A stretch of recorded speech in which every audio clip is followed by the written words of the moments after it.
Arrow India show 2021 फरवरी के पहले सप्ताह में बेंगलुरु की येल्हना में संपन्न हुआ था। इस शो में संपूर्ण विश्व के सैन्य विमानों ने भाग लिया था। अमेरिका का सुपरसोनिक स्ट्रैटेजिक बमवर्षक विमान B-1 लैंसर इस शो का सबसे दिलचस्प प्रतिभागी था। पेलोड, गति, मारक क्षमता और ऊंचाई पर उड़ने की क्षमता जैसी कई खूबियों के कारण इस अमेरिकी विमान ने 50 से अधिक वर्ल्ड रिकॉर्ड अपने नाम किए। प्रस्तुत वीडियो B-1 लैंसर के विषय में है, जो 40 वर्षों से भी अधिक समय तक अमेरिकी सेना का महत्वपूर्ण अंग रह चुका है। साथ ही साथ भारत दौरे के महत्व के विषय में भी जानकारी प्राप्त करते हैं। B-1 का निर्माण उस समय किया गया था जब शीत युद्ध अपने चरम पर था। शीत युद्ध के दौरान अमेरिका की वायुसेना का परम सिद्धांत और लक्ष्य अपनी सैन्य शक्ति को अत्यधिक मजबूत बनाने की, ताकि अमेरिकी वायुसेना के विमान ऊंचाई से उड़ान भरकर दुनिया के किसी भी कोने में कहीं भी परमाणु हमले करने में सक्षम हो सके। उस समय अमेरिकी तरकश के अतिरिक्त भार ले जाने और लंबी दूरी तक उड़ान भरने में सक्षम B-52 और कॉन्वेयर B-58 शामिल थे। अब अमेरिका के लिए अगली चुनौती यह थी कि किस प्रकार इन दोनों विमानों की विशेषताओं को मिलाकर एक नए बमवर्षक विमान का निर्माण किया जाए।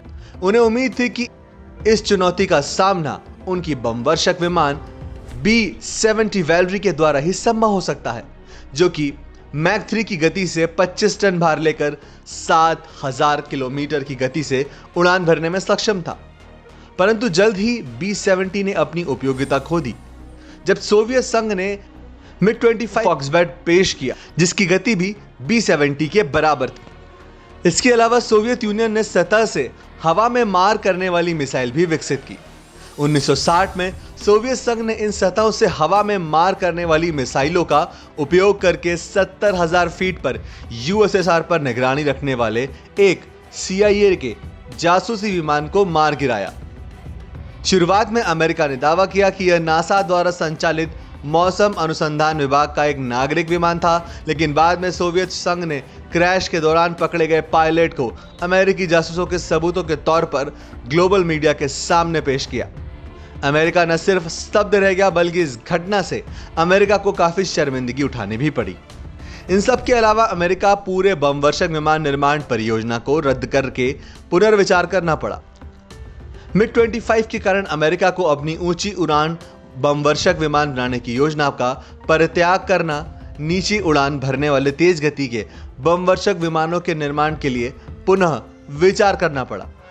अब उनका लक्ष्य ऐसे बमवर्षक जेट विमान का निर्माण करना था जो सोवियत संघ के सुरक्षा तंत्र से बचते हुए दुश्मन के इलाके में सफलतापूर्वक अपने मिशन को अंजाम दे सके। इससे B-1A की उत्पत्ति हुई, जो आज के B-1 लैंसरों का पूर्वाधिकारी थे।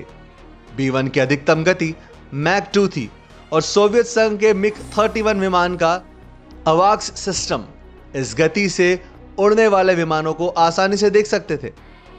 इस समय एक बार फिर अमेरिकी वायुसेना ने महसूस किया कि स्टिल्थ ही उनका भविष्य का विमान हो सकता है, क्योंकि स्टिल्थ विमान आसानी से सोवियत संघ के रडार से बच सकते थे।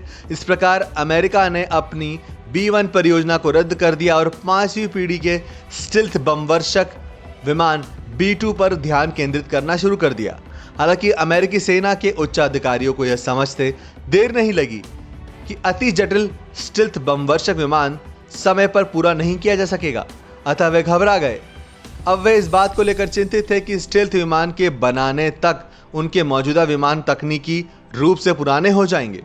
अमेरिका यह सुनिश्चित करना चाहता था कि उसके पास एक ऐसा बमवर्षक हो जो न केवल किसी भी परमाणु हमले का सामना कर सके, बल्कि भविष्य में न्यूक्लियर ट्राइड के हिस्से भी बन सके। इसके अलावा अफगान युद्ध के माध्यम से अमेरिका ने महसूस किया कि दुश्मन को आगे बढ़ने से प्रभावी ढंग से रोकने के लिए हवाई हमले, विशेष रूप से बमबारी आवश्यक थे। विमान वाहक जहाज से प्रक्षेपित किए गए अमेरिकी विमान की परिचालन सीमा एक बड़ी चिंता का विषय था। नतीजतन अमेरिका ने एक उत्कृष्ट श्रेणी का बमवर्षक विमान बनाने का फैसला किया, भले यह प्रतिस्थापन विकल्प नहीं थे। इसीलिए B-1 लैंसर की नवनिर्माण परियोजना को आधुनिक तकनीक और ढांचे के साथ पुनः शुरू किया गया, जिसके फलस्वरूप B1 लांसर्स का जन्म हुआ, जिसे आज हम जानते हैं। बहुभूमिका वाले लंबी दूरी का बमवर्षक B1B मात्र एक बार ईंधन भरकर 9000 किलोमीटर तक महाद्वीपों के चक्कर लगाने में सक्षम है। इसके फोल्डेबल विंग्स इसे कम और सुपरसोनिक गति पर शानदार लिफ्ट प्रदान करने और अधिक पेलोड और रेंज की पेशकश करने में मदद करते हैं।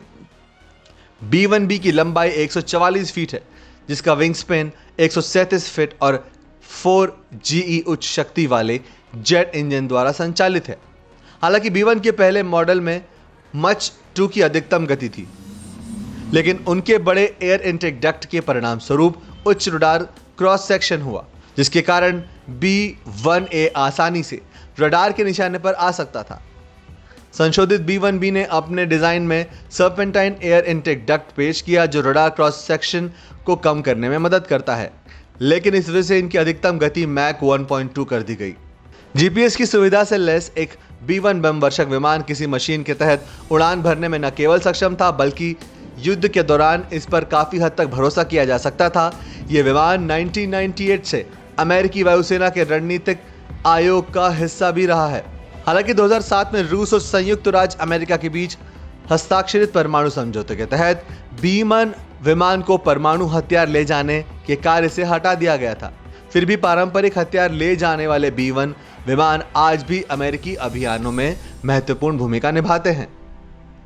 B1 बमवर्षक विमानों ने खास तौर पर अफगानिस्तान और इराक के युद्धों के दौरान एवं सीरिया में ISIS आतंकवादियों के खिलाफ बहुत ही महत्वपूर्ण भूमिका निभाई थी। हालांकि ये प्रभावशाली तथ्य है, लेकिन इस बात की बहुत कम संभावना है कि भारत अब ऐसा बमवर्षक खरीदेगा। हम इस विषय से संबंधित एक वीडियो पहले भी बना चुके हैं, लेकिन एरो इंडियो शो में B1 बॉम्बर एयरक्राफ्ट की भागीदारी का एक अच्छा संकेत माना जा सकता है कि भारत अपनी कूटनीति के तहत अमेरिका के साथ नजदीकियां बढ़ा रहा है। यह पहली बार नहीं जब कोई अमेरिकी बॉम्बर शो का हिस्सा बना है। 2019 में एक B-52 ने भी भाग लिया था। यदि भारत अपने सीमा मुद्दों से चिंतित है, तो यह स्पष्ट रूप से अमेरिका पैसिफिक क्षेत्र में बढ़ी हुई सैन्य तैनाती से प्रेरित है।